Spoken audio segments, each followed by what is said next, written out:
The bride and the groom, both mathematicians, are planning to have their wedding guests do math to figure out what table they're sitting at. How complicated is the math? Apparently, it's tailored to what they perceive to be the mathematical skills of each guest. In other words, tougher questions, right? Isn't this like kind of insane? That's the worst part. I mean, I could do the math, but imagine if like you're standing there and you're solving a quadratic equation to get to your thing, and the guy next to you is like 3 + 3 equals. Maybe he can't even do that. Who knows? Well, you know what? Then that's definitely like if I were a single girl at a wedding, I'd be looking for the guy with the complicated math problem. If he had just like 2 digits and a plus sign. Out. Yeah, but do you necessarily want the math brainiac as the guy that you want to be with? Yes. Okay. I want the guy that can solve math problems and figure other things out. You're with the wrong guy, Beth, and you know it. I tell myself that every day. Every guest, by the way, will be presented with a unique question in this wedding. And people are responding already online. They're saying, I would RSVP no to this wedding. Others are saying it's cringy.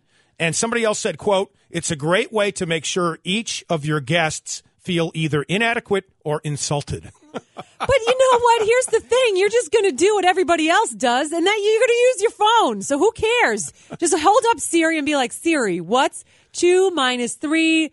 You know, got to use your PEMDAS. Cheating, Beth, cheating. Do you know what PEMDAS is, Dave? No, I have no idea. You don't remember? No Man, idea. you really did stink at math. I'm horrible at it. Holy canary. Pratt on the phone wanted to chime in. Pratt? Hey, I'd like to say something about Mr. and Mrs. Einstein there. The math couple that wants to test their wedding guests?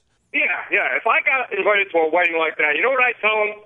You're good at math? No, I tell them, take your mathematical wedding and shove it up your back door. Thank you. You know what? Thank it's you. the bride's day. Suck it up, Buttercup. She wants only nerds at her wedding, I guess. Sounds like a plan. I'm going. I'll take your seat, Pratt. Bye. Pratt, you and I can go party somewhere else that day. Yeah, and by party, he means nap. Previously on Beth and Dave in the Morning. If there was a sound that you could never hear again, like if you could just eliminate it, what would it be? And for me, it's a toss-up of the sound that like a fork makes on a dish, like when it scrapes. I know that drives you crazy, yeah. And the sound of people chewing. For me, it would be any of the digital assistants, like the girl on Waze, our GPS system, or Alexa or Siri. Step away from the Beth and Dave show. Like, especially when she says crap like that. Beth and Dave with the best variety of the 80s through today on Lite 98.7. 3-hour premiere of The Bachelor. And so the big deal for the girls is to try and make a huge impression, a good first impression, so that Colton Underwood remembers them. Former football player, hot guy, they're just saying, sidebar. Virgin. Not Just saying. relevant. Just Not saying. relevant. He's a good boy. Just saying. He's a good boy. Anyway, so they're trying to make an impression, and I guess maybe because he's a virgin, they can't necessarily like sexy it up hardcore. Right. So they're trying different approaches. One girl had a carriage like horse-drawn carriage, bring her to the door like Cinderella, and another woman came dressed as a sloth. They're all doing showbiz so they can be picked up as actors at some point later on. Well, both Cinderella and the sloth got cut, so Yep. I guess they made a bad first impression. And so that's what we're talking about on Facebook. How did you blow a first impression? Probably not dressed as a sloth, but I will tell you my horrifying story. Okay. I have several, actually, but this one I'm scarred for, and it happened probably 30 years ago. I was in high school, and I was cast as an extra in the school play. Okay. So I'm standing in the wings with all the other extras. We're waiting to come on for a scene, and I had a huge crush on this guy, and he was standing behind me. And we were sort of like goofing around and like tickling him. So I turned to face the stage, and I reached behind me to tickle him, except I didn't tickle him. I grabbed his package with 2 hands and squeezed. And how do you like that? I don't know, because I died. Right there, I was actually dead on the floor. Because, you know, when you're in high school, first of all, 30 years ago, it wasn't like it is today, where they'd be like, yeah, gotcha. I was mortified. And your reputation was solidified at that point. Oh, my. They were all talking about, like, gee, what happened? Beth grabbed his best by the package. I'm like, oh, guys, there was an accident. And I was, like, trying to demonstrate, like, he's taller than me, and I just did everything. So bad. I still think about it sometimes. My worst first impression was interviewing with another buddy of mine at a radio station in Baltimore. Me and this guy, the fat man. Yes. We flew down to Baltimore before cell phones, and we were going to meet the boss of this radio station in Baltimore for an interview at the airport. We never found each other at the airport. Wow. And we had to fly back home without having met for the interview. We didn't get the job. Your life could have changed right there, Dave, and now you're here stuck with me.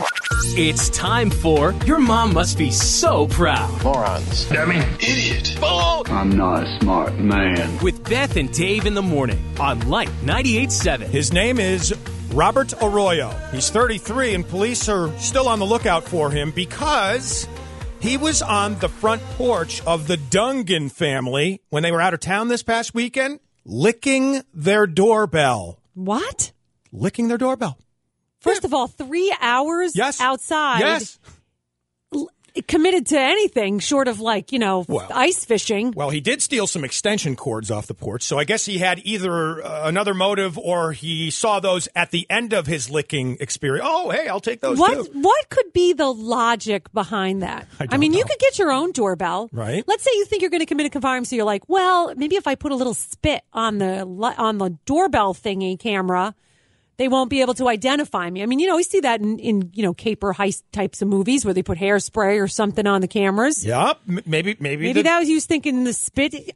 Maybe the doorbell tasted delicious to him. Who maybe knows? the mailman had something frosting on his fingers when he rang the bell to drop off a package. Well, it wouldn't take you 3 hours to lick it off, I wouldn't think. So anyway, the mom of the family was reviewing the security tape. I started reviewing the videos. Who the heck is that?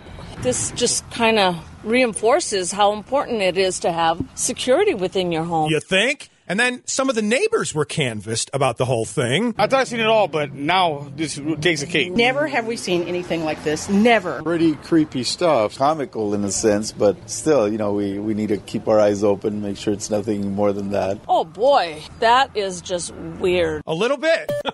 Previously on Beth and Dave in the morning. Keegan-Michael Key talked to Stephen Colbert about his experience at the Golden Globes this weekend. There was a guy standing by the elevator, and he was taking tickets from people. He did not work for the party.